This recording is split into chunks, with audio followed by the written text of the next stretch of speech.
আসসালামু আলাইকুম। শিকদার একাডেমিতে আপনাদের সকলকে স্বাগত। আজকে আমরা have to, has to, had to ব্যবহার নিয়ে আলাপ করব।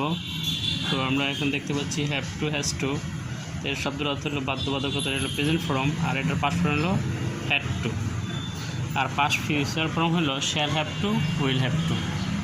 তো এটার কথা হলো যেমন কীভাবে সেন্টেন্সটা তৈরি করা যায়, I have to go now, আমার এখন যেতেই হবে। আবার I have not to go now, আমার এখন যেতে হবে না, এরকম বাধ্যবাধকতার ক্ষেত্রে। He has to go now, তার এখন যেতেই হবে। He has not to go now, তার এখনই যেতে হবে না।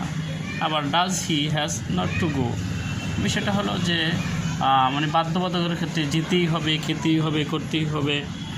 চ্যানেলটি পুরো দেখার জন্য পুরো চ্যানেলটা